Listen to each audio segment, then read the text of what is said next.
Bom dia a todos, bem-vindos a um novo Bom dia. SEBRE Online. Eu sou José Pio Bosch, presidente do Conselho Curador do SEBRE, Centro Brasileiro de Relações Internacionais, e hoje nós vamos apresentar o novo programa de trabalho do Núcleo de América do Sul do SEBRE. Eu tenho aqui comigo, neste painel, o conselheiro emérito do SEBRE, ministro Celso Laffer, o Senior Fellow do SEBRE, professor e ex-secretário Hussein Khalud, atualmente na Harvard University, e os professores Fernanda Simini, Guilherme Casarões, Davidson Lopes e Feliciano Guimarães. Eles vão apresentar hoje os temas principais e o projeto desse estudo que se desenvolverá nos próximos meses. Né? O SEBRE foi criado há 22 anos com o objetivo de promover a maior inserção internacional do Brasil. Nós temos 12 núcleos de estudo, entre eles Europa, Estados Unidos, Ásia, com ênfase na China, comércio exterior, uma série de outros, e temas transversais que permeiam todos os grupos de estudo, como o meio ambiente, mudança de clima, transição energética e outros. Esse novo programa de trabalho de América do Sul me agrada muito por duas características básicas. No passado, os estudos se focavam no Mercosul e havia uma premissa implícita ou explícita que para que o Brasil e e o Mercosul se abrissem ao mundo, era preciso, primeiramente, se abrir na região, uma região muito limitada no mundo todo. E que estava clara a influência do pensamento que levou ao processo de substituição de importações, originalmente concebido nos anos 50 pelo grande argentino Raul Preves, Celso Furtado, Inácio Rangel e muitos outros. Esse processo estava claramente esgotado após 70 anos e era necessária uma integração competitiva. Mas a forma que se propunha sempre foi, a nosso ver, muito tímida, introvertida. O programa de trabalho que Celso, Hussein e os outros colegas vão apresentar poderia se chamar América do Sul e o Mundo. Ele trata das relações da América do Sul com a Europa, não só a Comunidade Europeia, mas também a Grã-Bretanha, os Estados Unidos, a região que mais cresce no mundo hoje, que é a Ásia, e China, sobretudo, que representa hoje mais de 50% das exportações brasileiras, e além de temas transversais, como eu citei, de transição energética, meio ambiente, mudança de clima e saúde. Portanto, ele enfrenta diretamente os grandes problemas geopolíticos do mundo, e não mais com uma visão voltada para dentro, como antigamente. A segunda característica que eu gosto muito é que o trabalho visa, ao final, apresentar propostas de política, com o objetivo de colocar em discussão e, possivelmente, influenciar políticas públicas. Portanto, meu querido amigo, ex-chefe, professor Celso Laffer, com a palavra. Obrigado a todos. Obrigado, Pio. Cumprimento a todos os que integram aí hoje essa nossa mesa de discussão. Acho que o Pio colocou muito bem a existência desses grupos de trabalho, como é que eles se inserem dentro da visão geral do papel que o SEBRE tem e procura, com empenho, desenvolver e desempenhar. Este nosso núcleo, que enfim, eu brinquei outro dia dizendo que o Hussein é o nosso timoneiro nesta travessia, procura, com a ajuda dos demais que integram este projeto de pesquisa e que falarão hoje, verificar, enfim, os desafios que se colocam para a América Latina e para a América do Sul na conjuntura atual. O mundo mudou O mundo está num processo de mudança, os parâmetros de funcionamento do mundo são distintos, não só daqueles que caracterizaram o período que eu chamo de polaridades definidas, leste-oeste, norte-sul, como também porque nós estamos vendo, primeiro, mudanças das placas tectônicas da economia mundial com a volta para uma excepcional preeminência da Ásia. Não, isso inclui a China, mas inclui a Ásia. Segundo, porque, claramente, a tensão internacional hoje tem como um dos seus focos esta rivalidade entre a China e os Estados Unidos. E para dar um fecho final às minhas considerações, eu sempre procurei destacar que o Brasil é um país de escala continental, com 10 vizinhos, com os quais vive em paz desde o término da Guerra do Paraguai, que tem, portanto, no seu contexto de vizinhança, uma prioridade da sua ação diplomática e também da sua inserção no mundo, que precisamos estar atentos ao murmúrio da pulsação continental, como dizia o Joaquim Nabuco, mas que este murmúrio está muito ligado às transformações que o mundo enfrenta.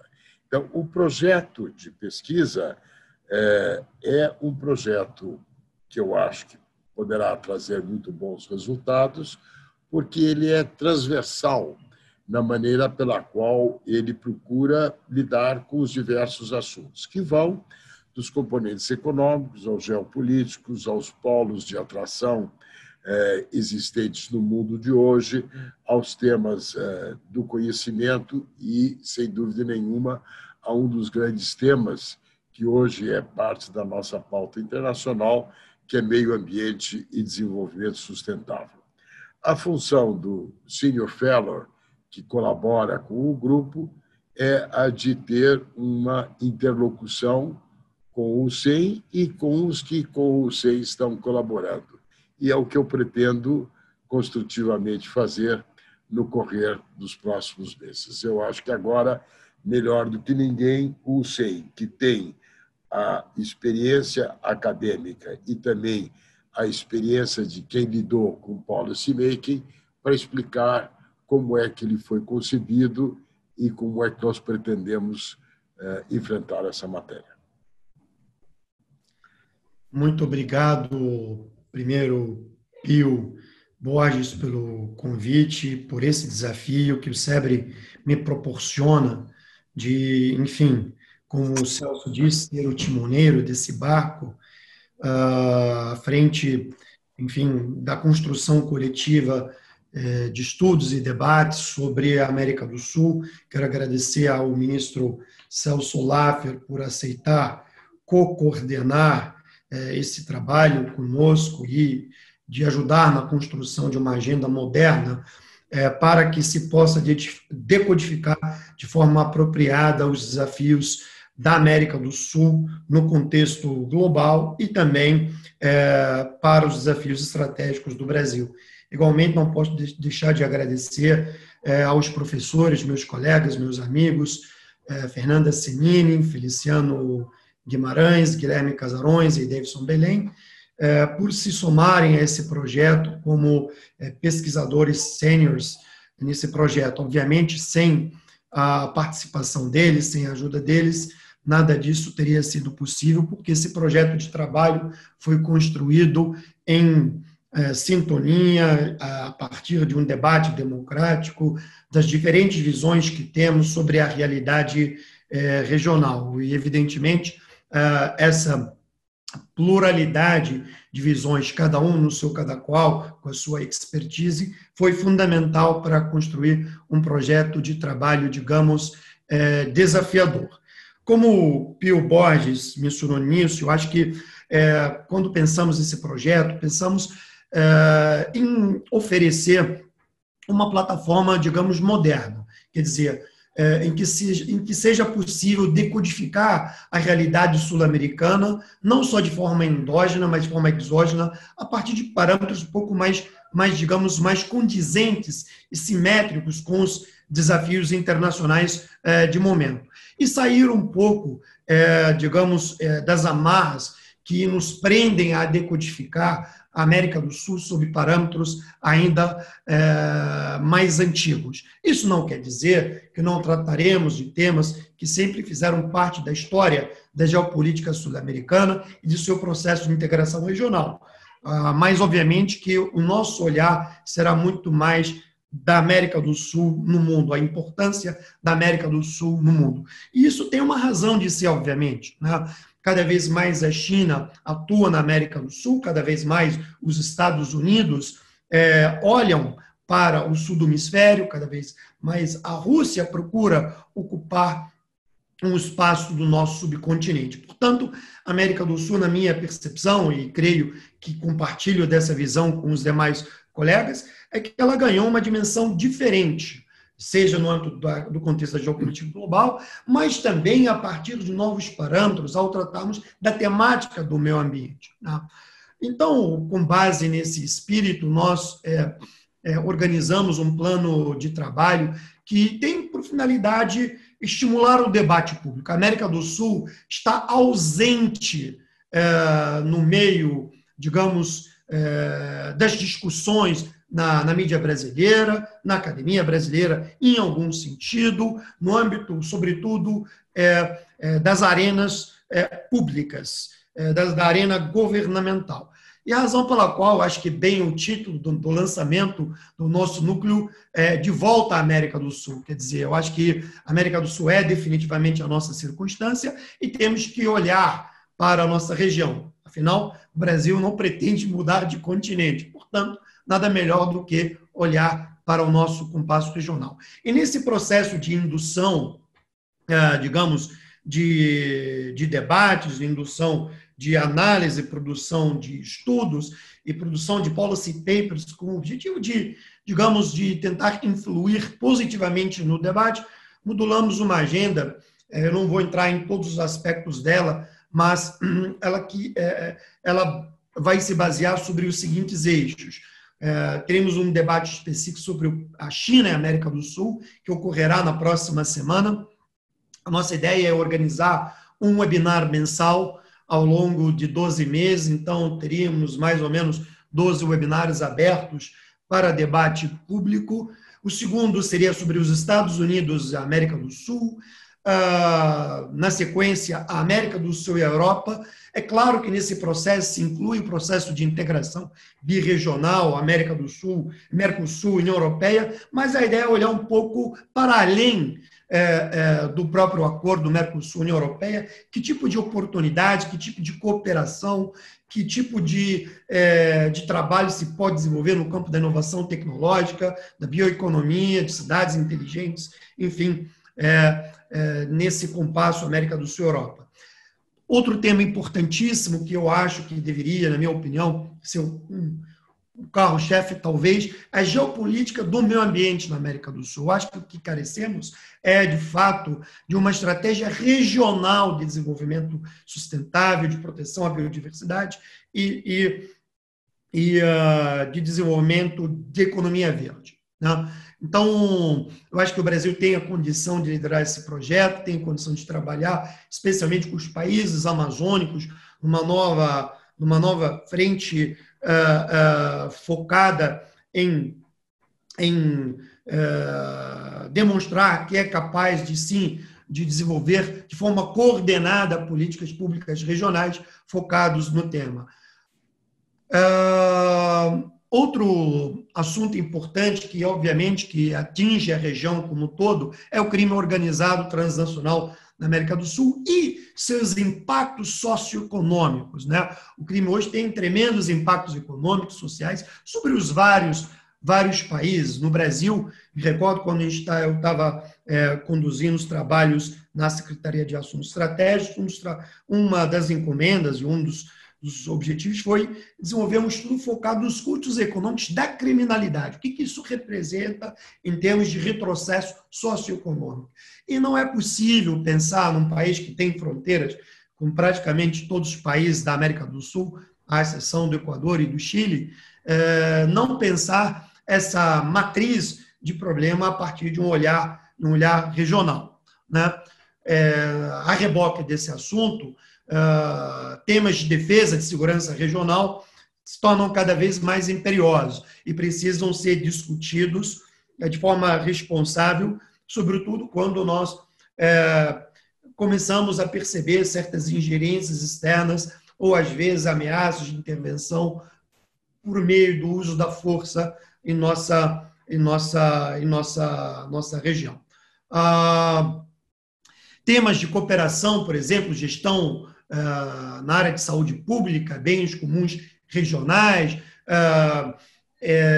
temas como, por exemplo, segurança energética, obviamente que também vão compor de forma estrutural o trabalho que nós iremos desenvolver. O valor mais agregado e mais importante que talvez esse núcleo pode auferir é discutir os desafios da região e também de forma transversal, como o Celso Laffer bem mencionou, mas não de forma endógena, de forma exógena, olhando o que está acontecendo no sistema internacional, como as placas tectônicas de temas como comércio, economia, vão se movendo e modulando a evolução das relações internacionais. E, enfim,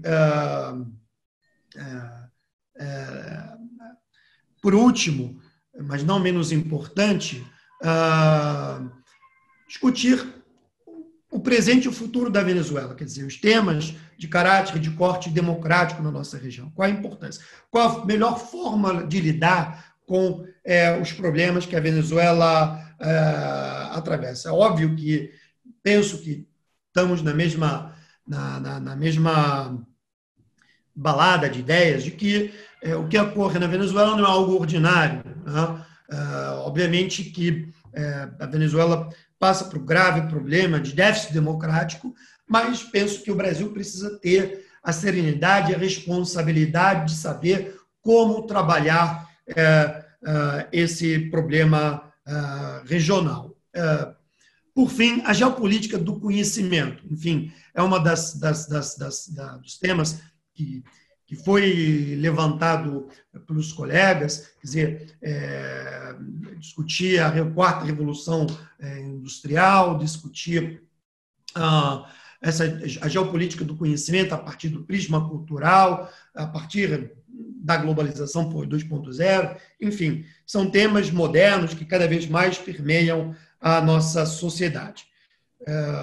Bom, embora o núcleo se chame América do Sul, obviamente, nós não quer nossa circunstância imediata, que é onde deve se lançar o olhar estratégico do Brasil, não deixaremos de abordar aqui a relação, enfim, da América do Sul no contexto mais amplo, com o México, com a América Central, com o Caribe, evidentemente, que certamente merecerão um destaque no âmbito do nosso trabalho.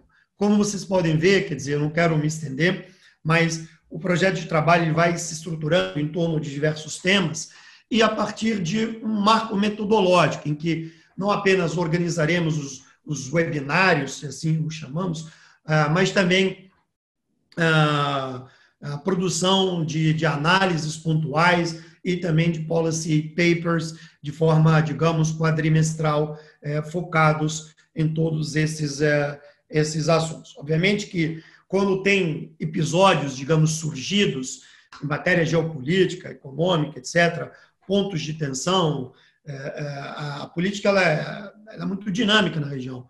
Obviamente que à medida que surge um tema importante, organizaremos eventos pontuais, que não necessariamente se restringirão ao marco dessa agenda. Essa agenda é um desafio já imposto que nós vamos implementar, mas se surgir algo importante, óbvio que traremos para a pauta. E o trabalho com os demais núcleos do SEBRE ele é fundamental. Quer dizer, a América do Sul vai tratar de temas de energia, de meio ambiente, de China, dos Estados Unidos, e o nosso trabalho no âmbito do núcleo é estabelecer essa harmonia com os demais núcleos para trabalhar esses temas de forma integrada, coesa e propositiva.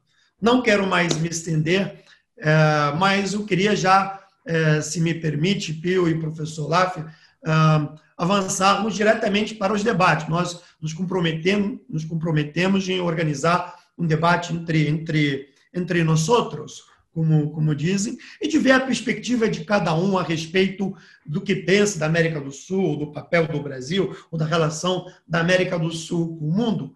E, nesse sentido, começaria, enfim, pela professora Fernanda Semini, professora do Departamento de Economia da Universidade Federal de Minas Gerais. A Fernanda tem trabalhado de forma, digamos, paulatina, temáticas de economia, de comércio, no contexto sul-americano, e, enfim, nas minhas conversas com a Fernanda, ela tem discutido as oportunidades, que matriz de oportunidades econômicas, comerciais e avanços tecnológicos nós devemos nos debruçarmos sobre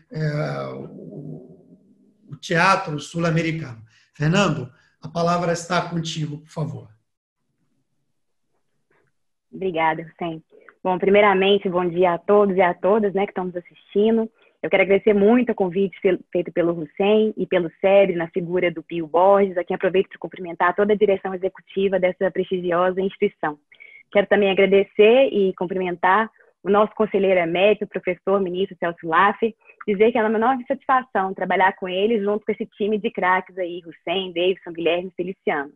Bom, desde que a gente começou as nossas conversas sobre essa agenda de trabalho que foi agora apresentada para a América do Sul, eu senti uma enorme abertura do SEBRE para acolher diferentes visões, diferentes perspectivas, como foi colocado aqui.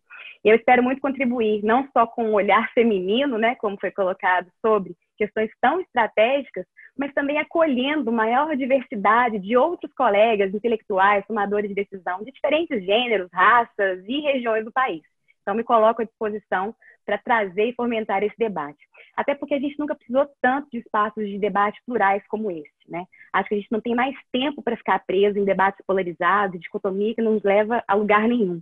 E, assim, eu acho que essa pandemia trouxe um senso de urgência para a gente, de problemas que já estavam aí e que agora se tornam ainda mais fortes.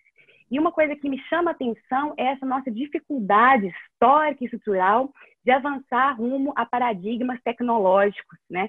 Nós estamos aí, como foi colocado, vivendo uma nova revolução tecnológica, uma nova revolução industrial, e o Brasil ainda ocupa lugares muito atrás em termos de inovação, em termos de competitividade, e eu acho que não adianta a gente querer pensar em emprego de qualidade para os nossos jovens, em querer pensar nessa agenda de criminalidade, sem a gente ter, de fato, empregos na indústria avançada, no serviço avançado, e colocar o nosso país numa posição estratégica nessa geografia do conhecimento.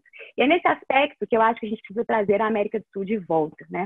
Os países da nossa região enfrentam desafios muito parecidos nesse aspecto, alguns economistas chamam de armadilhas, armadilha da renda média, e a gente poderia falar aqui, ficar o dia inteiro falando desses desafios, né?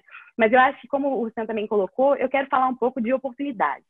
E aí, quando a gente olha um indicador simples, assim, para a nossa pauta de exportação, acho que isso já é um fato, né, um fato utilizado, que mais de 70% da nossa pauta ela é composta por bens de baixa tecnologia, bens intensivos em recursos naturais. Mas esse quadro ele se altera quando a gente olha para a nossa exportação para a região, né?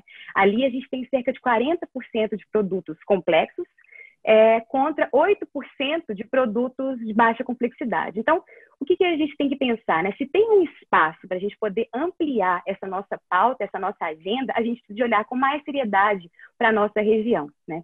E por que a gente não avança tanto? Eu estou pegando aqui a questão do comércio, mas a gente pode pensar em termos de outras conexões, de infraestrutura, de investimentos conjuntos em geografia do conhecimento. Por que a gente não avança mais nesse diálogo intra-regional? Bom, a gente já conhece vários obstáculos burocráticos, políticos, eu acho que meus colegas vão falar bastante sobre isso e a gente acompanha isso também muito, né? Mas, assim, essa história dos obstáculos, eles me convencem apenas parcialmente, assim, porque eu acho que tem um ponto, isso já é algo que eu tenho estudado, né? Que quando a gente pensa na estrutura capitalista, na força do investimento, eu acho que quando tem interesse de verdade, quando tem ganho, quando tem perspectiva de lucro, a gente corre atrás, né? Eu falo com meus alunos, assim, o homem consegue plantar no deserto, construir ilha no oceano, investir em lugares que são completamente adversos. E por que a gente não consegue ampliar essa nossa rede, né, numa região que tem tantas similaridades? Bom, tem uma hipótese que já me acompanha há algum tempo, né, que tem muito a ver com essa ideia de que quem hoje estaria em mais condições de fazer esses investimentos na nossa região, em fazer essa conexão maior, já está muito confortável onde está. E muitas vezes não quer ou não tem interesse, né? E o problema pior é que, indiretamente, acaba criando obstáculos para aqueles que estão chegando, para aqueles que têm ainda ali uma possibilidade de avançar, de investir, né? Na ciência política, a gente usa esse termo, assim, que faltam colisões de upgrading tecnológico, faltam colisões de internacionalização, ou seja, um time que está ali para poder, de fato, enfrentar esses obstáculos e lutar por eles também na esfera política. E aqui eu acho que o SEBRE nos coloca numa posição extremamente vantajosa para dar voz a essas colisões, né? Porque eu acho que quem está aqui, os mantenedores, os conselheiros, todos já entendem da importância da inovação, em primeiro lugar, e, mais importante, entendem da importância da internacionalização, porque a gente sabe que o mundo não é só as fronteiras dentro do Brasil, a gente está muito acostumado, né, com o nosso grande mercado, e daí a gente acaba se acomodando. Mas eu acho que aqui a gente tem um time de pessoas que não estão acomodadas. E aqui é um lugar para pensar, não só em termos de Brasil, mas também junto com os nossos parceiros da região, essas colisões, né? Então, por isso que eu acho que o núcleo da América do Sul é um núcleo bom para a gente tratar dessas questões. Eu tenho um caso que eu gosto, que me marcou muito. Quando eu trabalhava no governo, com captação de investimentos, uma vez eu atendi uma moça, uma italiana, que tinha acabado de chegar no Brasil, e estava escolhendo cidades para poder montar a sua empresa. E eu fui conversar com ela, e ela era assim, uma recém-formada em engenharia, e estava junto com o pai, que já tinha trabalhado anos na indústria automotiva italiana. Eles queriam abrir uma fábrica de equipamentos para automóveis adaptados. Então, ela estava pensando em qual cidade que ela ia e tal. Bom, isso foi feito, essa firma foi instalada aqui em Belo Horizonte, e toda vez que eu passo, né, em frente, por coincidência, é uma região que eu passo muito na porta, toda vez que eu passo em frente a essa fábrica, eu falo assim, gente, esse é o Brasil que eu quero, assim. Um Brasil que um jovem tenha um sonho, queira montar um negócio e pense o mundo, né, como sendo o seu mercado, como sendo essa possibilidade. E aí, por que não a América do Sul? Eu acho que se essa italiana pensou o Brasil, tem muito porque o DNA dela já estava marcado pelo contexto de integração regional que existe na Europa, né? De pensar ali todos os países como sendo uma possibilidade. E eu acho assim, a gente tem tanta coisa positiva, eu até falei com os meus colegas, olha, gente, eu estou tentando trazer uma agenda otimista para cá, porque a gente já tem muito ponto, a gente já tem muito obstáculo, né? E quando eu penso em América do Sul, a gente tem tanta questão comum, não só cultural, linguística, que é mais fácil, mas mesmo os cursos praticados na nossa região para pensar essa esfera de internacionalização, que eu acho que é algo que a gente tem que, de fato, explorar. Então, para concluir a minha fala, quando eu penso em todos esses pontos que foi colocado pelo Hussein e de trazer a América do Sul de volta, não é trazê-la para o topo da hierarquia, não é trazê-la para aqueles que têm o privilégio de escolher entre ir para fora ou ir para dentro, né? Mas para aqueles que, muitas vezes, a região, de fato, vai ser o primeiro passo, né? Vai ser o primeiro e talvez o único passo para poder se internacionalizar e para poder ingressar nesse mundo tão complexo. Então, eu quero eu espero contribuir, né, olhando para essa esfera, muitas vezes negligenciada, e trazer uma América do Sul para todos nós, né? Acho que é isso. Obrigada. Muito obrigado, Fernanda. Você traz uma luz aqui importante para a nossa discussão e certamente nós vamos nos debruçar sobre essa geopolítica do conhecimento, a forma como você, com muito esmero, trabalha e faz essa abordagem no contexto sul-americano. Se não me engano, de acordo com o nosso roteiro, fará o uso da palavra o meu querido amigo, professor Guilherme Casarões, da Fundação Getúlio Vargas. Enfim, o Guilherme tem trabalhado, tem estudado muito nos últimos anos a temática dos novos movimentos políticos de matiz religiosa, e, em particular, a ascensão, digamos, do que se pode chamar direita ou extrema-direita, no compasso regional. Guilherme, eu queria te ouvir sobre isso, sobre outros elementos que você nos brindou ao longo enfim, dos últimos meses, nas nossas discussões. Qual deveria ser o papel do Brasil na região? Ou aliás, como você vê a emergência desses movimentos na nossa região? Bom dia a todos e a todas. Hussein, é um prazer indizível estar aqui com vocês nesse dia de hoje, de poder me juntar a esse time do SEBRE, né, na sua liderança, mas também na companhia de vários amigos. Depois de ouvir a belíssima fala da Fernanda, eu tenho mais orgulho ainda de ter sido colega dela de faculdade. Ela é um pouquinho mais nova que eu, mas a gente foi contemporâneo na graduação.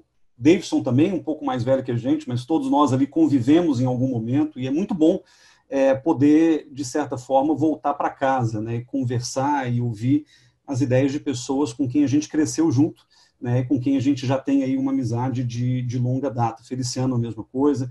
E, claro, Pio, professor Celso Laffer, é sempre muito bom também dividir esse espaço com vocês, que são referências nessa discussão sobre a América do Sul e no pensamento do Brasil mais amplamente, né?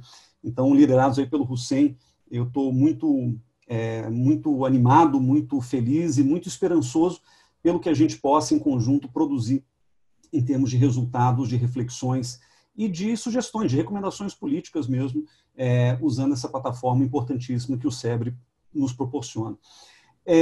A minha fala, como o Hussein bem apresentou, vai versar sobre essas transformações políticas pelas quais a América do Sul e a América Latina mais amplamente, mas sobretudo a América do Sul, vem passando nos últimos anos.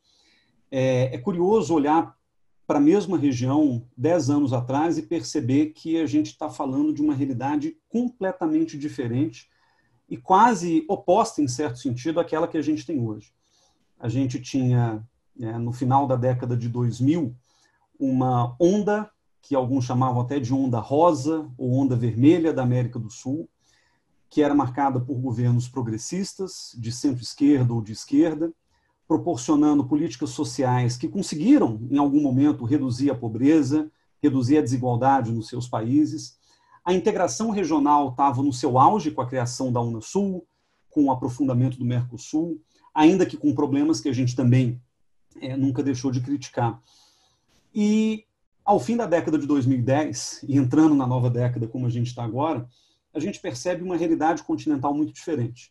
Uma realidade marcada, em primeiro lugar, por uma reversão desse progressismo, tanto econômico quanto político, que marcou a nossa década anterior. A gente está diante de uma série de movimentos sociais e de sublevações sociais em alguns lugares da América Latina, muito em parte graças ao aprofundamento das desigualdades, novamente, quer dizer, a gente está vendo um retrocesso econômico que causa tensões sociais em vários lugares da região, e a gente está com tudo isso vendo também a consolidação de uma nova onda, né? Uma onda que não é mais vermelha, é uma onda que a literatura e a imprensa já vem chamando de azul, e que representa esse novo conjunto de lideranças de direita, centro-direita, ou até mesmo de direita radical. Para não usar a palavra extrema-direita e para a gente não se confundir com outras coisas, mas uma onda de direita radical que vem ganhando muita força e muito espaço na América do Sul como um todo, na América Latina também, sobretudo na região centro-americana. E uma das coisas que vem me fazendo pensar bastante a respeito dessa grande mudança que a América do Sul vive nos últimos anos, diz respeito, em primeiro lugar, ao papel do Brasil. Então, o Hussein já colocou essa pergunta para mim, uma pergunta difícil. Qual o lugar do Brasil na América do Sul? Eu não tenho uma resposta pronta, eu simplesmente me dou ao luxo aqui de repetir a frase muito feliz do Hussein de que a América do Sul é a nossa circunstância, ou seja, o Brasil está indissociavelmente conectado à América do Sul, tanto em termos políticos, quanto em termos econômicos, quanto em termos até sociais e espirituais, se a gente quiser. E justamente por isso, eu vejo o Brasil como um exemplo, o Brasil como um indutor de processos políticos e o Brasil como um centro de gravidade de processos econômicos, políticos e sociais da região. O que significa que muito do que a América Latina vai viver na próxima década, e a América do Sul em particular, dependerá dos rumos que o Brasil tomar política, econômica e socialmente. Então, essa conexão ela é muito importante para a gente poder entender não só o lugar do Brasil na América do Sul, mas também o futuro da América do Sul, como o Pio propôs no começo dessa fala, né? O lugar da América do Sul no mundo. As relações da América do Sul com a Europa, as relações da América do Sul com a África, com o Sul global de uma maneira geral e com, claro, os nossos vizinhos da América do Norte. Então, todas essas coisas me animam como pesquisador, como cidadão, e entendê-las vem sendo o meu desafio diário, né? Tentando entender não só o processo de transformação política pelo qual passa a América do Sul, mas também qual é a filosofia política por trás dessa nova guinada azul, né, para a qual a América do Sul está se direcionando. E eu tenho 5 hipóteses que eu vou, claro, tratar de maneira muito cursória, muito rápida, mas são 5 hipóteses que eu acho que nos ajudam a entender, são hipóteses, claro, complementares, essa mudança política na América do Sul nos últimos anos. A primeira diz respeito ao autoritarismo. É uma sombra que nunca, uma sombra da qual a região nunca se livrou plenamente, né? Eu me lembro que nos debates da Constituinte de 88, de 87, 88, falava-se muito em desmontar o entulho autoritário que marcou a história recente do Brasil. E eu acho que, infelizmente, olhando para a América do Sul de uma maneira geral, não se conseguiu desmontar plenamente o entulho autoritário que fez parte da nossa história recente, não só do Brasil, como, né, de toda a América do Sul, de uma maneira geral. Que tem a ver também com militarismo, que tem a ver com o papel que muitas vezes os militares desempenharam como poder moderador das relações políticas e sociais, e assim por diante. Esse autoritarismo ele se revela em 2 coisas que eu extraio aqui do Latino Barômetro, né, que é o grande survey que a gente tem de referência na América Latina. A gente percebe que de 2008 até 2016, o número de pessoas, 2018, desculpa, na década que vai de 8 a 18, o número de pessoas que se demonstravam favoráveis à democracia, a qualquer outra forma de governo na América Latina, declinou vertiginosamente, chegando aí, né, na casa dos 65%, quase 70%, lá por 2010, no auge da Onda Rosa, e caindo para baixo de 50% agora em 2018, 2019. Uma outra questão importante, um outro dado que eu acho relevante, tem a ver com a confiança das pessoas nas instituições. As instituições políticas tradicionais, partidos políticos, Poder Executivo, Suprema Corte, têm caído muito na confiança das pessoas, enquanto as pessoas se mostram na América Latina como um todo mais e mais presas e fiéis e leais à família, à igreja, à vizinhança e aos meios informais de comunicação. E a gente está vendo isso no Brasil acontecer de maneira muito vívida, então acho importante fazer essa relação mais ampla. Uma segunda hipótese que tem uma história muito longa na América Latina é a hipótese do anticomunismo, né? É curioso porque ao redor do mundo parece que esse espectro do comunismo ele já se esvaiu, mas na América Latina ainda prevalece muito essa retórica anticomunista, talvez graças à presença não só do regime cubano, um regime de longa data de orientação comunista que prevalece na América Latina, mas também do recente, não tão recente mais, né, de 2 décadas já a guinada da Venezuela para o socialismo do século XXI. Então, o espectro venezuelano e cubano, ele tem implicações importantes sobre a dinâmica da geopolítica regional, mas ele reacendeu nos últimos anos uma grande reação, né, um grande temor, né, de um comunismo redivivo na região, e isso tem, de alguma forma, também animado os movimentos de direita e extrema-direita na América do Sul, que tem como fio condutor, todos eles, essa oposição à Venezuela, ou essa oposição ao que representaria o comunismo sul-americano, representado, inclusive, nas palavras do próprio governo brasileiro, o Foro de São Paulo, por exemplo, né? Uma terceira tendência da direita da América do Sul é a questão religiosa, e sobre essa eu venho me dedicando já também com muito carinho.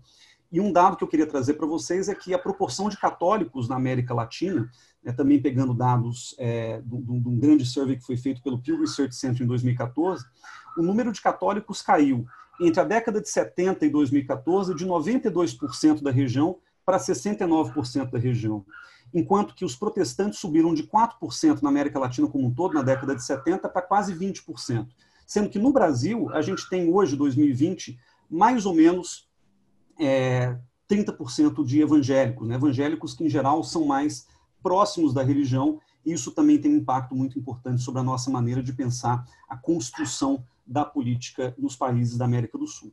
Uma quarta tendência é o racismo, e que diz respeito a uma coisa que até a embaixadora Irene Vida-Gala, quem eu cumprimento, aliás, mencionou no chat, que é o estudo dos povos indígenas, o estudo das questões de minorias, que eu acho muito importante também para essa agenda, porque a extrema-direita ela tem uma maneira de enquadrar e de perceber esses problemas de maneira muito específica.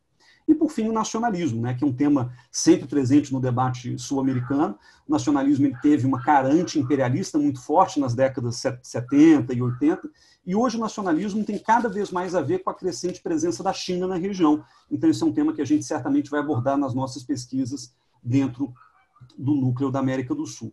Por fim, para concluir, eu acredito que estudar essa grande transição política na América do Sul é fundamental para que a gente possa lidar com todas as outras temáticas que pertencem ao nosso núcleo, são de interesse, né, dos pesquisadores, da comunidade de uma maneira mais ampla.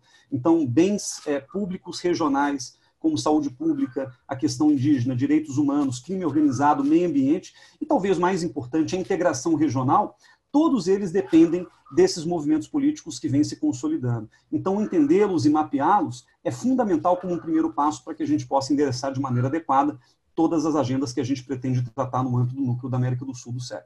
É isso. Obrigado. Obrigado, Casarões. Eu, sem delongas, passo a palavra ao professor Davidson, que vem estudando, vem trabalhando e, na verdade, faz parte do arcabouço disso, as preocupações, as fraturas na América do Sul, um olhar mais geopolítico, tridimensional, sobre as placas tectônicas e a sua anódina,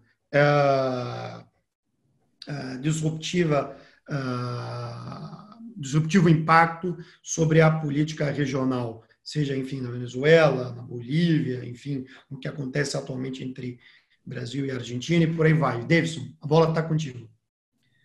Hussein, muito agradecido pela introdução, pela gentileza de sempre e por se tornar reconhecidamente o nosso timoneiro nesse processo.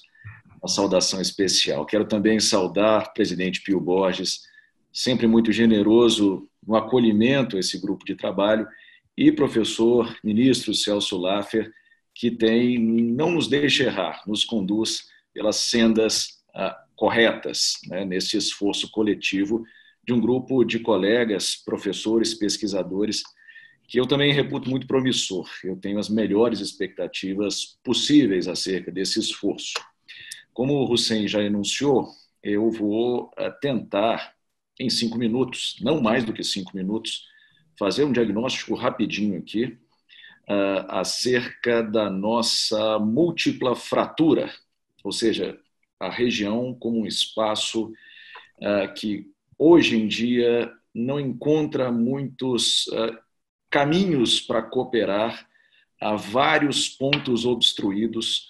O Hussein falou em uma abordagem tridimensional. Eu acho que é tridimensional, sobretudo, enfim, são 3 macrodimensões, né? Uma político-diplomática, uma econômica e outra securitária, mas se a gente quiser também fazer enfim, aproximar a lupa, a gente encontrará outros espaços, outras dimensões fenomênicas, né? Guilherme mesmo falava há pouco de questões religiosas, étnicas, eu acho que também são tremendamente importantes e merecerão a atenção deste grupo. Mas vou me centrar nas 3 principais dimensões, começando pela política ou político-diplomática. A América do Sul, ela é um mostruário amplo e rico das múltiplas tendências políticas que são encontradiças ao redor do mundo hoje.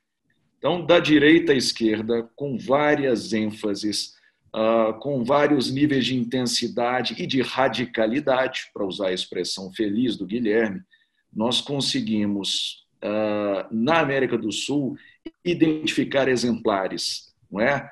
O Brasil dá um tipo ideal, a Venezuela outro, a Argentina outro, ou a Colômbia de Duque outro. Enfim, é um espaço tremendamente rico, diverso, mas isso traz consequências para as possibilidades de cooperação, por óbvio. Não é simples achar o denominador comum. Talvez já tenha sido mais fácil, uma década atrás talvez fosse mais fácil, né? Certamente agora não é. Há linhas de força, e a gente acabou de assistir ao fenômeno do empossamento de um homem da Casa Branca, né? de um candidato de Donald Trump, na presidência do BID. Ok, o BID é interamericano, não é América do Sul, mas o embate de forças político-diplomáticas se projeta para a América do Sul. A gente viu, de um lado, a Argentina e o Chile, do outro, o Brasil. né? Acabou de acontecer. Né? Então, essa disputa ela está acontecendo nesse fronte político-diplomático. No campo econômico, como inclusive ressaltado pela professora Vera Tortensen, eu vi o debate aqui no chat, né? Modelos muito diferentes de inserção econômica internacional. Quando se fala, por exemplo, dos países do Pacífico, não é? A Aliança do Pacífico, isso pode iludir um pouquinho, pode se dar a impressão de que esses países eles se conectam com o Sudeste Asiático, com a China, e não é disso que se trata, não é? Há uma cooperação intensa com os Estados Unidos da América, essa é uma das linhas de força do comércio externo da América do Sul. São países que têm mostrado um dinamismo, suas economias crescem mais na média do que as outras economias do continente, do espaço territorial da América do Sul. E me parece que, se o Brasil, em algum momento, não abandona a sua postura majestática, se o Brasil não começar a se mexer, a se mover, ele poderá perfeitamente ser rebocado por esse modelo. A impressão que me dá neste momento é essa. Quer dizer, o modelo brasileiro está sendo posto em xeque. Não é? Há um outro modelo mais dinâmico e que está entregando mais resultados, aparentemente. É uma discussão complexa e a gente vai entrar nas filigranas ao longo deste ano de projeto de pesquisa. Mas há essa fratura também. Não é? E, finalmente, para fechar minha fala, que eu prometi brevíssimo, vou cumprir, as fraturas geopolíticas. Nós monitoramos os dados. Hoje o Brasil é o país que mais tem investido em defesa na América do Sul, inclusive na contramarcha do resto do continente. E a despeito da crise econômica vivenciada pelo Brasil, de forma aguda, pelo menos desde 2015, está-se a colocar dinheiro em defesa numa intensidade, num grau que é inédito, não é? Digo em relação ao PIB, percentual do PIB voltado para gasto de defesa. Nisso o Brasil mostra também estar em descompasso. Né? Na dança, o Brasil está pisando no pé dos parceiros aqui da América do Sul. Não há uma justificativa muito clara, não há uma corrida armamentista na região. Então, isso mostra, de fato, um certo desarranjo e uma, inclusive, magnificação da noção de ameaça na região. O discurso das Forças Armadas do Brasil destoa um pouco de outros discursos, de outras falas institucionais. Isso é um fenômeno que nós temos monitorado também. Então, são essas três macrodimensões. A gente poderia, como eu disse, fazer derivações aqui infinitas, mas eu acho que, por hora, está de bom tamanho. É um pessimismo contido, tá, gente? É um diagnóstico que tenta ser o mais preciso para que nós possamos, num segundo momento, avançar, desobstruir os caminhos que se encontram, por hora, obstaculizados por algum tipo de dificuldade empírica. Mas a gente chega lá no tempo devido. Muito obrigado. Obrigado, Davidson, por seu otimismo. Como estávamos discutindo antes, acho que as pontes na América do Sul foram praticamente todas implodidas. As que sobraram ficaram bem esburacadas. Então, vamos ver como conseguimos sair desse compasso. Feliciano, antes de ir para o professor Lave, de volta para o Pio, queria te ouvir sobre o que você pensa. Eu sei que você quer lançar um olhar sobre o governo Bolsonaro, mais especificamente sobre a conduta diplomática brasileira para a região nesses últimos 20 meses. A bola está contigo. Obrigado, Hussein. É um prazer estar aqui com tantos colegas. Estou muito feliz pelo convite do Hussein participar desse núcleo. Um prazer falar com colegas do SEBRE, conhecer o Pio Borges, estar ao lado do professor Celso Leffer, colega da USP. É um prazer muito grande. Conheço já o Davison, o Guilherme, e agora a Fernanda e o Hussein há algum tempo, então é um prazer muito grande. Me coube aqui a falar a parte um pouco mais, digamos assim, pessimista, se é que é possível, desse debate, que é uma análise sobre a América do Sul e o governo Bolsonaro, né? E a minha frase, assim, o título da minha palestra é Bolsonaro e a América do Sul esquecida, né? Nós temos um grupo de estudos sobre política externa, identidade, no Instituto de Relações Internacionais, do qual eu faço parte. Eu pedi ontem para para os meus colegas, a Ana Mello e a Irma Dutra, que fazem parte do núcleo comigo, em buscar o que o governo Bolsonaro pensa sobre a América do Sul, né? Nós temos uma enorme base de dados com milhares de discursos, entrevistas e tweets do bolsonarismo na região, né? Nós, ontem nós puxamos 331 mil tweets buscando por palavras de América do Sul, twitters do bolsonarismo, dos 32 principais bolsonaristas do Twitter. Nós analisamos 57 documentos, discursos do presidente Bolsonaro em política internacional e 397 discursos do Ernesto Araújo em política internacional. E quais foram os achados, então, que é um pouco para a gente entender essa América do Sul esquecida pela qual a gente está passando, e nesse contexto muito próximo da palestra do Casarões, sobre a ascensão da direita radical e como ela pensa a região, né? Pra você ter uma ideia, em 57 discursos do Bolsonaro, ele não menciona a palavra América do Sul nenhuma vez, né? São só 4 menções sobre o Mercosul, são 2 positivas e 2 negativas. Já nos 397 discursos do Araújo, do Ernesto Araújo, ele só menciona a América do Sul 32 vezes e o Mercosul 64 vezes, né? E quando você faz uma análise de sentimento, que o software permite você fazer uma análise de sentimento, que são as conexões das palavras com elas, a visão do Ernesto Araújo sobre a América do Sul e América Latina, que são essas 2 palavras que nós buscamos, ela é predominantemente negativa, né, nos seus discursos. Quando você olha os tweets, né, desses 330 mil tweets que nós puxamos, apenas 800, entre os 32 principais ativistas do tweet, que são dentro do governo e fora do governo, apenas 817 tweets originais mencionam a palavra América Latina ou América do Sul, mais América Latina do que América do Sul. Essa categoria América do Sul, ela realmente não existe entre os bolsonaristas, né? E mais do que isso, não há RTs, ou seja, não há retweets, eles não retweetam, não existe tração entre os bolsonaristas para as palavras América do Sul e América Latina. Ao contrário, por exemplo, da palavra globalismo ou conservadorismo, dos conceitos associados a essas palavras que tem mais de 35 mil, 40 mil reiterações. Então, não há tweets. E o Twitter é algo muito importante para o bolsonarismo, né, tanto de líderes, pessoas que estão dentro do governo, como pessoas que estão fora do governo, que usam o conceito América do Sul e América Latina. Depois, fazendo uma análise mais rápida, qualitativa, digamos assim, sobre o que a gente encontrou, a primeira coisa que a gente identifica é que a região identitária do governo Bolsonaro é a América. Isso aqui, essa América inclui apenas Brasil e Estados Unidos. Não existe América Latina. Toda a agenda e as menções da América Latina, elas são sempre reativas, elas reagem aos eventos, elas não são prepositivas sobre os eventos, né? Por outro lado, não há críticas abertas à região, como há críticas à China. Quando a gente busca por China, quase 90% dos tweets e dos documentos associam a palavra China a sentimentos negativos. Ou seja, a China é sempre vista como algo negativo, ao passo que a região América do Sul, ela não é que ela é negativa, vista necessariamente como algo negativo, ela é vista como não existente, né? Ela não aparece. As críticas, quando elas aparecem, elas são voltadas tanto nos documentos, né, nos discursos e entrevistas dos atores que estão no governo, né? A gente analisa preferencialmente 9 atores. Para essa análise de hoje, eu só analisei 2, que é o Jair Bolsonaro e o Ernesto Araújo. Quando eles fazem críticas específicas à região, algo relacionado à região, elas relacionam as críticas à Venezuela e à Argentina, como a gente sabe, pelos que a gente acompanha na mídia.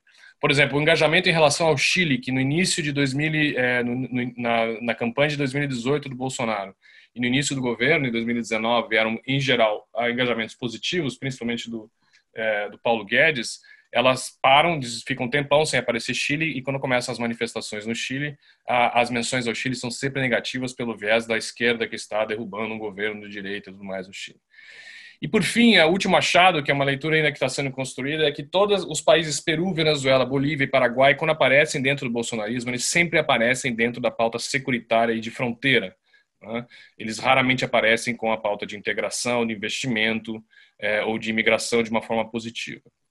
Então, voltando ao que eu falei inicialmente, o que a gente pode ver do governo Bolsonaro é uma América do Sul esquecida. Não existe a menção da América do Sul. Ela é vista em geral, provavelmente, aí você só pode descobrir isso fazendo entrevista com os atores e tudo mais, dentro de uma noção muito negativa. É claro que isso terá efeitos, e essa é um pouco a discussão do nosso grupo, e o Casarões, por exemplo, estuda bastante isso, identidade e política externa. O professor Celso Laffer tem um livro importantíssimo que eu sempre cito nos nossos trabalhos sobre isso, é que a identidade assumida do Brasil ela tem um efeito direto sobre a formulação e a implementação da política externa. Quando a identidade ela exclui a América do Sul e a América Latina, algo que foi central na identidade da política externa do Brasil. Em todos os governos anteriores, pelo menos que eu tenho memória, né, desde o governo Sarney, que o primeiro governo que eu comecei a prestar atenção até hoje, né, você tem uma mudança radical da formulação da identidade internacional do Brasil. A América do Sul deixou de existir. Né? Quais seriam, assim, um pouco a especulação, para eu terminar a minha fala aqui, as consequências estratégicas desse esquecimento? Né? O primeiro, o mais óbvio de todos, é a perda de poder de atração regional, que é um soft power declinante. Né? Com todos os problemas que a gente teve no período anterior, dos governos Fernando Henrique, Lula, Dilma e, em certo sentido, até o governo Temer, né? Essa ruptura com a região do ponto de vista ideológico e identitário, né? Ela faz com que o Brasil perca algum tipo de capacidade de atração e liderança. A segunda, e a consequência disso seria, e as consequências desse poder declinante de soft power, seria a desarticulação internacional da região em fóruns multilaterais, a fragilização da região perante a disputa China e Estados Unidos, como a gente viu agora no BID. É muito mais fácil para os Estados Unidos agora, com essa mudança que teve na América do Sul, por conta da mudança pivotal da política externa brasileira, intervir numa organização regional e eleger o presidente, depois algo que nunca aconteceu. Os Estados Unidos diversas vezes tentaram, se não pelo menos eleger o presidente do BID, mudar as regras de votação, a composição das votações. Eles finalmente alcançaram porque houve um racha ideológico dentro da América do Sul e permitiu com que isso acontecesse. Né? Outra coisa é você ter um vácuo estratégico. Esse vácuo estratégico permite a ascensão de nossas secondary powers, como a gente chama em relações internacionais. São os poderes secundários da região, que é a Argentina, Colômbia e Venezuela. Na hora que o Brasil se retrai fortemente, como está acontecendo no governo Bolsonaro em relação à América do Sul, você abre espaço para articulação de Argentina, Colômbia ou Venezuela. A Venezuela não vai fazer isso mais, não tem os meios para fazer isso. A Colômbia ainda é muito presa no seu contexto doméstico, que a gente está vendo um ativismo maior da política externa do governo argentino. E, por fim, a última consequência seria o aumento dos custos da ação na região por conta dessa pauta reativa e nunca propositiva que o Brasil tem feito desde o início do governo Bolsonaro. Então, se você não avança uma política externa propositiva em que você controla, em certo sentido, a agenda de discussão e você reage à ação dos seus vizinhos, você aumenta muito os custos de reação, né? E se você levar em consideração que esses países que são centrais para o Brasil, como Peru, os países de fronteira, como Peru, Bolívia, Paraguai e Venezuela, estão dentro de uma visão de mundo exclusivamente ou dominantemente securitária e não de integração, e não veem a fronteira como algo positivo, eles veem a fronteira como algo negativo e que precisa ser controlado, né? Então, por um lado, você dá muito poder aos militares aqui dentro, porque eles têm a justificativa para fazer investimentos dessa maneira, mas, por outro lado, eles dificultam muito ali o relacionamento com esses países. Então, obviamente, a minha palestra aqui ela é muito, digamos assim, pessimista dentro do contexto, mas eu tinha essa intuição quando apareceu o convite aqui do Hussein para fala. Eu fui em cima da base de dados, a gente não estava estudando especificamente a América do Sul, a gente foi dar uma olhada sobre isso e eu fiquei realmente assustado com a ausência da região, né? Só para terminar, o Hussein falou um ponto importante: a gente não quer mudar de região, os bolsonaristas querem que o Brasil mude de região. Eles não se sentem confortáveis. É como se o período histórico brasileiro, talvez mais próximo e ainda assim muito longe dessa visão de mundo, é o Segundo Império, em que eu olhava para toda a região como um problema estratégico que você precisava entrar em combate, né? E aí as diversas guerras que nós tivemos no século XIX pela Bacia do Prata. E agora a gente retoma de uma maneira mais radical esse tipo de visão. Então, o Brasil é um problema central para a América do Sul, né? Essa é um pouco, o Brasil do governo Bolsonaro é um problema. Essa é um pouco a mensagem que eu gostaria de passar. Mais uma vez, obrigado pela oportunidade. É um prazer estar com todos vocês. Estou muito empolgado com o núcleo do SEBRE de América do Sul, e trabalhar com esses colegas é muito bom. Um abraço. Obrigado, Feliciano. Muito bom te ouvir. Eu sei que você tinha organizado uma planilha de dados. Os gráficos. Gráficos. Mas nós preferimos, nesse primeiro momento, fazer um debate mais dinâmico e, quem sabe, mais para frente, a gente não traz esses dados. Você franquear esses números no âmbito do núcleo é muito importante. Eu acho que isso contribui, sim, para um debate qualificado, baseado em evidência empírica sobre o que ocorre. Antes de passar a palavra para o professor e chanceler Celso Laffer, Eu queria apenas pontuar duas coisas, quer dizer, essa correlação de identidade e política externa. À medida em que o Brasil passa a tracionar uma agenda muito mais focada para o norte do hemisfério, centrada na relação com os Estados Unidos, o Brasil perde a importância política para com a sua vizinhança e faz com que esses países não olhem mais para o Brasil como um proponente político, econômico em sua região, mas faz com que esses países passem a olhar automaticamente direto para os Estados Unidos. Quer dizer, se olhar o Paraguai, o Uruguai, e a Argentina, a Colômbia e os demais, eles olham para os Estados Unidos, não olham mais para o Brasil como referência, à medida que o Brasil não é capaz de dizer o que quer em sua própria região. E como bem você mencionou, quer dizer, a América do Sul ela simplesmente não existe para os bolsonaristas, com base no mapeamento científico que vocês fizeram. Essa é a razão de colocar como mote do lançamento do Núcleo hoje, de volta à América do Sul, graças a todos vocês nas discussões prévias. Professor Celso Laffer, eu queria lhe ouvir, enfim, ponderar sobre o que o Feliciano trouxe em termos de dados, a forma como o Davidson descreveu a equação sul-americana, com base também em que o Guilherme chamou a atenção desses novos movimentos que vão moldando as características da região. Enfim, a palavra é sua. Bom, eu acho que foram excelentes exposições que ajudam a clarear o que nós temos pela frente. Vou começar, evidentemente, pelo tema da identidade, tendo escrito sobre este assunto. Naturalmente, a identidade está ligada a como um país, qual é a perspectiva que um país tem sobre o funcionamento do mundo e qual é a maneira pela qual ele se localiza no mundo. Então, no fundo, o tema da identidade é uma avaliação de como nós nos colocamos no plano internacional, no seu momento presente e nos seus desafios futuros. Eu acho que a exposição que o Feliciano fez é extremamente interessante, porque até pela presença ou não da América Latina ou da América do Sul na pauta daquilo que é o discurso oficial, mostra que isto não é parte da perspectiva do governo atual sobre o funcionamento do mundo. Eu acho também que todas as discussões a respeito da mudança do clima político na região, não a mudança das ondas, não é um dado muito importante, porque o sistema não só mudou de direção, o sistema político mudou de posição, como também o sistema se tornou mais heterogêneo. Eu creio que, apesar da mudança de rumo, o sistema se tornou mais heterogêneo. E, na medida que se tornou mais heterogêneo, é mais difícil você encontrar interesses comuns e compartilháveis, porque a perspectiva sobre o mundo diminui.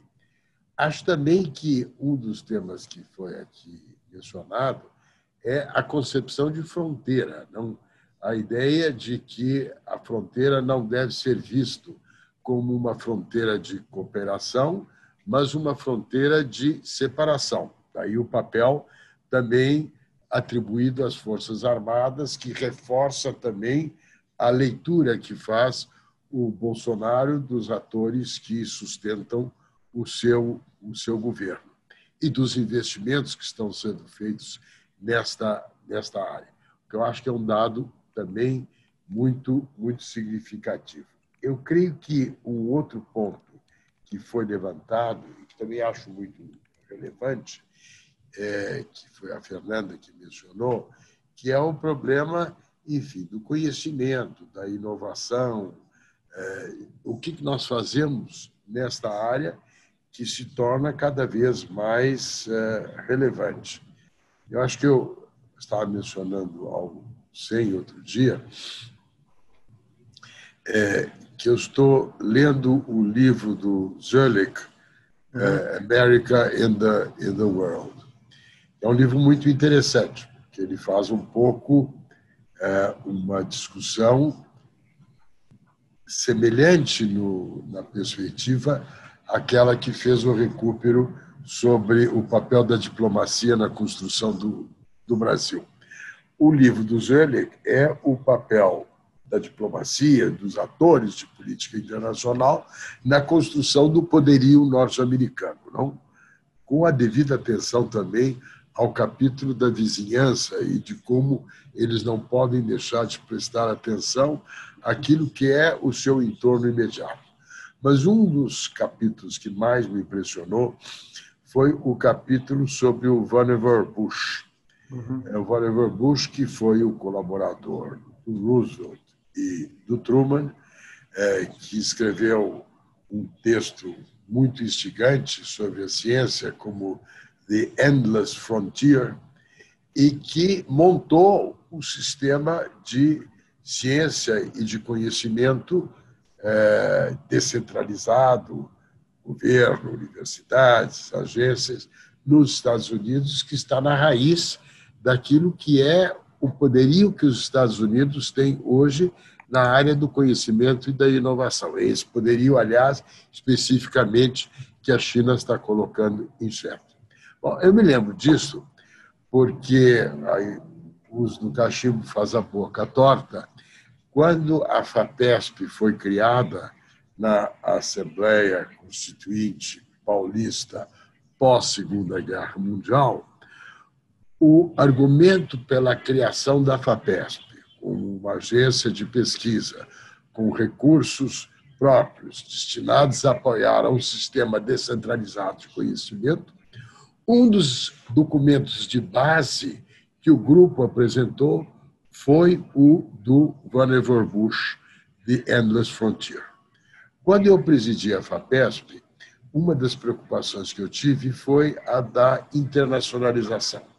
E, no capítulo da internacionalização, a ideia de fazer uma diplomacia da ciência, que, no caso, era subnacional, justamente para criar esta ideia dessas coligações de conhecimento, na medida em que, evidentemente, a pesquisa hoje não é territorialmente delimitada. Então, eu vejo aí no capítulo propositivo esta área como uma área a qual nós deveríamos dar ênfase e atenção. Nesses comentários aí que nós recebemos aí, tem um da Irene e outro da Vera. A Irene fala, eu acho com razão, neste capítulo da diversidade, do pluralismo, dos povos indígenas, da discriminação racial. Bom, esse é um tema que está na pauta da região. E se o nosso querido presidente Bolsonaro só pensa que a relação é com os Estados Unidos, ele poderia, lendo minimamente o que se passa naquele país, saber que esse assunto está na pauta das eleições. Portanto, eu acho que algo disso nós devemos incorporar, porque é um pouco também um componente, enfim, de identidade cultural, de diversidade, enfim, que talvez seja um ingrediente importante que devemos mencionar. A Vera, que é uma estudiosa extraordinária, eu gosto muito da Vera, trabalhamos juntos durante muito tempo, este tema da convergência regulatória é um dado importante, porque a convergência regulatória, além da afinidade ou da falta de afinidade, do ponto de vista de perspectiva, do ponto de vista prático, convergência ou divergência regulatória é um capítulo importante para o acesso das pessoas, das mercadorias e dos serviços no espaço sul-americano e latino-americano. Então, ele é um dado objetivo que eu acho que nós devemos também ir incorporando nessa discussão. Enfim, mas acho que foi uma discussão que muito rica e que está adensando o trabalho que faremos. Muito bom, professor Celso. Pio, eu vejo que você está meio inquieto. Eu queria te ouvir antes de fazer uma rodada rápida com os demais colegas. Quais as suas percepções sobre o que foi levantado por todos, e sobretudo... Bom, nós já havíamos discutido entre nós e eu até mencionei para o Celso e para você que esse programa de América do Sul, com todos, não só a parte de conteúdo, mas também a parte da mecânica, dos webinars, dos papers, etc., virou um paradigma nosso para ser copiado por outros núcleos do SEBRE. Então, eu não poderia elogiar mais do que isso, quer dizer, ele virou o nosso paradigma. Eu agradeço a todos, acho que foi excelente a participação de todos. Eu queria fazer 2 comentários, só um a propósito que o Celso falou do livro do Zelig. Por coincidência, essa semana, o nosso querido Armínio Fraga, conselheiro do SEBRE, sugeriu que nós convidássemos o Zelig para um webinar para comentar sobre o livro dele. Então, o Armínio, que é amigo dele e está encarregado de convidá-lo, que nós devemos marcar uma data breve, em breve, para uma conversa com o Zelig. O segundo comentário, a partir até de uma observação do meu colega o Davidson, que ontem nós tivemos uma reunião interna com o André Clark, que é o presidente da Siemens e conselheiro do SEBRE, e coordenador do Grupo de Segurança e Defesa. Também com o Jackson Snyder, diretor da Embraer, e o almirante Eduardo Leal Ferreira, que já foi comandante-geral da Marinha e hoje é presidente do Conselho da Petrobras. Nós estamos tentando desenvolver um projeto de trabalho, a exemplo do que foi feito agora para a América do Sul, na linha de defesa e segurança, mas com uma visão bastante diversa do que o Davidson apresentou, não como uma defesa e segurança no sentido tradicional do termo, como digamos, uma confrontação com vizinhos ou possíveis inimigos, assim, bem na forma do passado, né? Mas, por coincidência, o André Clark, que é presidente da Siemens, portanto, muito voltado ao setor elétrico, que nos últimos meses o controle automatizado do setor elétrico foi objeto de mais de 1.000 tentativas de cyber attacks nos últimos meses. O setor de petróleo e gás tem a questão que o almirante Eduardo Leal representa, tem não só a questão da plataforma continental e da extensão da plataforma continental, que vem sendo pleiteada a ONU com sucesso pelo Brasil, mas também as questões do risco de meio ambiente, como foi o vazamento de gás, de petróleo que ocorreu a 700 quilômetros da costa nordeste e teve um efeito terrível chegando até a região sudeste do Brasil. A outra questão, o Jackson, diretor da Embraer, tem a ver com a questão da indústria de defesa e, sobretudo, o desenvolvimento de tecnologia desse setor, que é muito dependente de tecnologias americanas e de outras origens de que o Brasil não tem acesso ainda. E outros riscos na área de defesa, como saúde, a pandemia, né? Que hoje nós estamos vivendo, que há poucos meses ninguém considerava esse um risco. Falava-se nele, mas falava-se como uma coisa quase que abstrata. Então, a nossa tentativa vai ser de um pensamento de defesa, de segurança e defesa, de baixo para cima, quer dizer, a partir das empresas e para um pensamento de política pública, e tentando ver o tema da defesa não um tema de exclusividade dos militares, mas um tema do setor privado, dos militares e da diplomacia, que muitas vezes evita entrar nesse tema. Eu espero que nós tenhamos sucesso. Vamos propor muito em breve o programa de trabalho. Davidson, eu conto com você para críticas, sugestões, etc. Então, só isso, Hussein. Então, parabéns a todos, agradeço a todos a participação, foi excelente. Obrigado, Pio, por suas palavras. Enfim, está praticamente constatado aqui que o desafio é enorme para todos nós, sob os mais variados prismas que foram levantados, mas também, pelo que foi colocado aqui no chat, são várias sugestões, são vários pontos levantados. Obviamente, não tem como responder a tudo, mas 3 constatações objetivas que a gente faz. Bom, o Brasil, aparentemente, em termos políticos, não existe na América do Sul hoje, né? O presidente da República não fez nenhuma missão bilateral desde que assumiu. De fato, ele fez 2 viagens mais focadas em temas multilaterais, que foi a reunião do Mercosul e a reunião do Prosul. O chanceler Araújo também segue essa mesma tônica. Então, a pauta América do Sul ela simplesmente inexiste na agenda estratégica da política externa. Esse me parece que é um ponto passivo. Queria ouvir todos os senhores.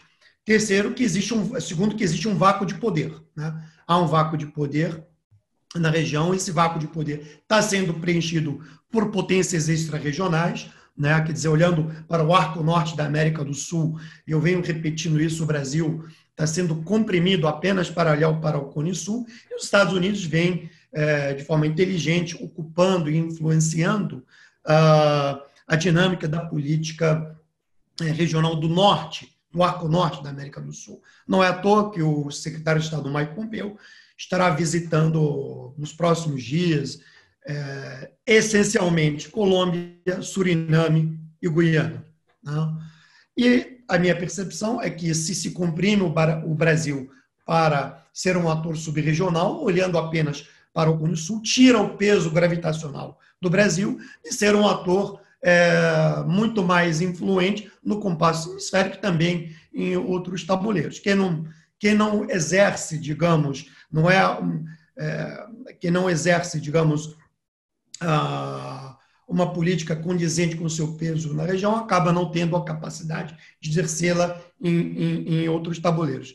E a terceira constatação que me parece que fica patente aqui é que o Brasil não tem ideia ainda sobre a atual gestão, como quer projetar o seu poder, como quer ser um indutor de desenvolvimento regional e tampouco sabe o que quer em sua própria região. Rapidamente, isso eu coloco essas três avaliações sobre os mais variados prismas, social, econômico, político, securitário. Afinal das contas, a América Sul, no meu entendimento, é uma zona geográfica que compõe naturalmente a segurança nacional do Estado brasileiro, né? Eu queria ouvir todos vocês, uma rodada rápida. Enfim, antes da gente fechar, eu começaria pelo Davidson, depois pela Fernanda, vou para o Feliciano, por último o Casarões. Davidson. Obrigado, Hussein. A minha nota final, então, vai para a ideia de que é necessário promover a integração. Isso sempre me chamou muito a atenção. E eu ouvi recentemente de uma estudante, Juliette Martinez, minha aluna, que é colombiana, e ela é perplexa com isso, não é? Isso é um pouco eufemismo governamental para dizer que a integração não é percebida como algo natural ou algo para o qual estejamos, enfim, nos direcionando. É necessário remar, promover. E neste momento eu temo, e aí seguindo muito alinhado a sua fala, Hussein, que não haja disposição da parte do governo federal, do executivo federal, nomeadamente, de promover, não é? Alguns modelos clássicos, por exemplo, a Alemanha é muito associada na Europa a esse papel de paymaster, né? Seja lá atrás com Adenauer ou com Helmut Kohl, no contexto dos anos 90, a Alemanha é identificada como um país que sempre se engajou na integração da região, sua respectiva região, e aqui na América do Sul, talvez nós careçamos desse ator. O Brasil seria o candidato natural a fazer esse papel, mas o seu engajamento é um pouco, digamos, ele é errático, não é? Não é um engajamento consistente no longo tempo histórico. A gente está aqui para tentar fazer essa integração de baixo para cima, como o presidente Pio Borges mencionou bem, né? A ideia é que a sociedade civil, com os seus grupos de interesse e pressão, possa levar essa agenda adiante. A gente não pode esperar, né, por como o Feliciano ilustrou bem, né, não é o desígnio do governo que ocupa atualmente o Palácio do Planalto. Bem, Fernanda. É isso, acho que eu ia falar muito nessa linha do Davidson. Assim, nós não temos hoje um Estado que está promovendo integração e nem está promovendo desenvolvimento nesses termos que a gente está falando aqui, e nem temos uma política orientada para isso. O ponto é, e aí? Né? O que sobra? Sobra uma sociedade inteira. Né? Agora, não se enganem, a gente tem fragmentações, e eu acho que isso também que o ministro Celso Lasser comentou, da experiência norte-americana, de saber construir uma sociedade, de saber criar essas coalizões. Então, assim, nessa ausência, tentando aqui de novo, colocar isso como conjuntura crítica para, de fato, a gente conseguir colocar projetos na mesa. Se a gente não consegue avançar, como foi colocado aqui no chat, nessa convergência regulatória, que a gente sabe que sim, que são problemas, né? Mas como que a gente vai continuar demandando isso? Acho que esse é o ponto agora, articular melhor nossas demandas, entender melhor esses problemas e avançar nessa agenda de baixo para cima. É isso. Professor Feliciano. Obrigado novamente pela palavra. Eu só queria elaborar um pouco a discussão sobre a questão da identidade, o papel do Brasil, como o Brasil atual percebe a região, né? A professora Maria Regina Soares de Lima fez um comentário aqui que o governo Bolsonaro está aprofundando ainda mais uma característica que já existia no caso brasileiro, que é a frágil identidade sul-americana ou latino-americana. De fato, a gente tem um outro grupo de pesquisa que faz estudos de opinião pública, e a gente fez 2 levas de estudos de opinião pública em 6 países da América do Sul. O país da América do Sul, o sul-americano ou latino-americano que menos se identifica como latino-americano são os bolivianos. Esse é o segundo. 69% dos bolivianos se identificam como latino-americanos. Todos os outros países, menos o Brasil, que eu já vou dar o dado, acima de 69%. Sabe quantos brasileiros se identificam como latino-americanos? 8%. E quando você controla quem são esses 8%, eles estão na elite. Então, o projeto, numa leitura sobre identidade, o projeto da identidade latino-americana ou sul-americana sempre foi um projeto das elites brasileiras em torno da discussão sobre integração econômica e integração regional. Esse projeto nunca desceu para a população brasileira. Né?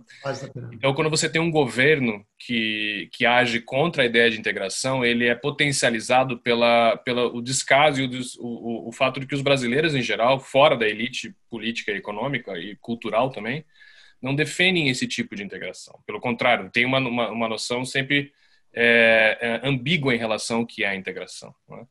Então, o desafio é duplo, que é um desafio que, no momento que você perde a elite política, um governo que é altamente contrário à ideia de integração, você perde talvez o único que levava a ideia de integração adiante. Então, eu fico mais pessimista ainda em relação a isso.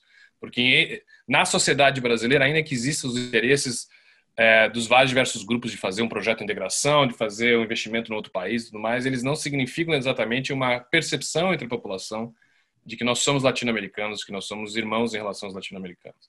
Esse é um dado do Brasil. O Brasil é muito diferente, né, do resto da região nesse aspecto. Né?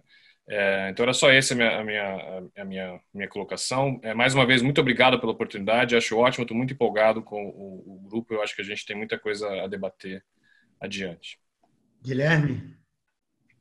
Hussein, mais uma vez eu queria agradecer a oportunidade de estar aqui. Eu estou muito bem impressionado, aliás, com mais de centena de pessoas que estavam aqui acompanhando, comentando, interagindo com a gente, já nessa primeira live pública do Núcleo América do Sul do SEBRE. Então, eu fico mais motivado ainda para continuar esse debate, continuar por meio dos produtos que a gente vai proporcionar para a comunidade, por meio dos eventos que a gente está organizando daqui até os próximos anos. E com relação à tua pergunta, Hussein, eu tenho a impressão de que falta ao governo brasileiro e falta eu diria, a sociedade brasileira uma consciência muito clara de que os processos políticos que aqui se passam e as políticas econômicas que aqui se fazem, elas têm impactos muito grandes sobre toda a vizinhança, né? Nós não somos uma ilha. Nenhum país é uma ilha, a rigor, mas o caso do Brasil é um caso muito claro de um país que tem uma relação tão intensa, querendo-se ou não, com a sua vizinhança, que ela não, quer dizer, que a questão da América do Sul ela não pode ser só colocada como a nossa circunstância política, mas a gente também tem que entender que o Brasil é a circunstância dos vizinhos também, né? E muitas vezes a gente não se dá conta disso, e eu acho que aí deve-se construir, eu faço desse um chamado não só para os meus amigos e colegas daqui do núcleo, mas também para quem está nos assistindo, a gente tem que criar um senso de responsabilidade, ou seja, a gente tem que se engajar, pegando a fala do presidente Pio Borges, né, de uma maneira de baixo para cima. A gente tem que se mobilizar. E eu espero muito que o núcleo seja esse caminho, essa plataforma, de mobilizar as pessoas, os stakeholders, a sociedade civil, e mobilizar o debate mesmo para que a gente possa daqui pensar alternativas políticas que muitas vezes não dependam do governo, ou pelo menos que possam, inclusive, influir na maneira como o governo tem pensado a região, como forma de proporcionar daqui para frente políticas econômicas mais sadias, né? Políticas de integração mais visíveis, mais robustas, e que a gente possa se reposicionar na América do Sul, de modo que a América do Sul possa se reposicionar frente ao mundo nos próximos anos. É isso, obrigado. Muito bem. Eu queria fazer um comentário. Claro. Não resisto naturalmente à tentação de uma citação, já que falamos da circunstância. A frase do Ortega é: eu sou eu e a minha circunstância, e se não salvo a ela, não me salvo eu. Não? De maneira que estamos inseridos dentro dessa circunstância que é o eu da nossa ação diplomática primeira. Portanto, ele é obviamente importante. A segunda observação, de baixo para cima, é que nessa história agora do meio ambiente, do desenvolvimento sustentável, você está tendo uma mobilização dos stakeholders. E esses stakeholders é uma mobilização muito expressiva, porque ela inclui o sistema financeiro, ela inclui os investidores, ela inclui as empresas, ela inclui os ambientalistas, enfim, ela é uma mobilização expressiva daquilo que enfim, um esforço grande de inserir na pauta uma visão mais apropriada do tema do meio ambiente e do desenvolvimento sustentável. O que mostra que, dependendo do assunto, é possível construir esse trabalho de baixo para cima. Perfeito. Antes de passar para o Pio para fechar, eu só queria chamar a atenção para um ponto que a gente não mencionou aqui, mas eu acho que merece toda a atenção e certamente vamos explorá-lo no mês de outubro. Vamos organizar uma jornada de trabalho Brasil-Argentina, estruturada em quatro painéis de trabalho. Isso está sendo movido pelos think tanks dos dois países, pelo setor privado, por stakeholders que independem do governo. Acho que a nossa relação com a Argentina precisa avançar independentemente da circunstância atual que existe entre os dois governos. Eu nunca vi, ao menos nas últimas décadas, um governo ter uma abordagem a que o governo atual tem para com a Argentina. Eu acho que em todos os governos anteriores, ainda no governo do período militar, independentemente do corte ideológico, das preferências de cada um desses dois países, sempre se construiu denominadores mínimos em torno de uma agenda entre a Argentina e o Brasil. Me lembro do governo, do governo Alfonsín, com o governo Sarney, do governo do presidente Fernando Henrique, com o governo Menem, o governo Lula com Dualde, depois com Kirchner. Apesar das dissonâncias, nós conseguimos construir uma relação que saísse do arcabouço da competição e da desconfiança para uma relação estruturada na cooperação e na confiança, com todas as mazelas que norteiam, as diferenças de perspectivas eventuais entre os dois lados. Mas hoje, eu acho que a relação que se impõe entre os dois países ela não é natural, não é normal, e, independente de qualquer circunstância, o Brasil não pode, não deveria olhar com um corte ideológico para o seu entorno geográfico.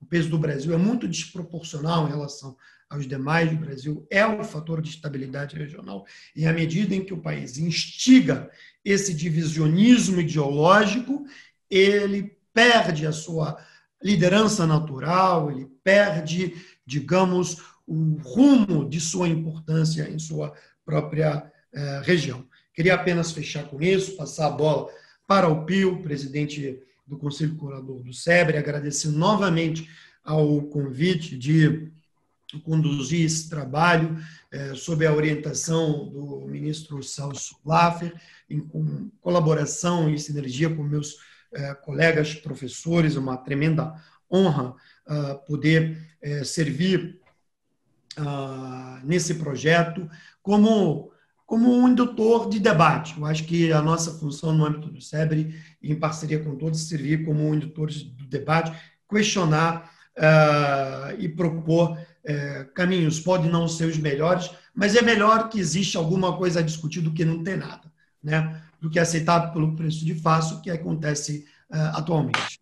Obrigado, Pio. Obrigado, professor Celso Laffer, Davidson, Fernanda, Guilherme e Feliciano, por esse processo de aprendizado com vocês. Obrigado, Hussein. Você, como disse o Celso, é o nosso timoneiro, mas o Celso é o nosso capitão Ahab, que nos levará atrás da baleia, para enfrentar a baleia branca. Então, obrigado a todos, Fernanda, Guilherme, Feliciano, Davidson, e a todos que nos assistiram. Eu vi que há uma série de sugestões aí, de Jorge Arbache, Vera Torstensen, Maria Regina e muitos outros que nós admiramos, Lia, que nós admiramos muitos, que certamente vão ser levadas em consideração aí pelo grupo do Hussein. Muito obrigado a todos pela participação e até lá. Obrigado. Obrigado. Um abraço a todos. Obrigado, pessoal.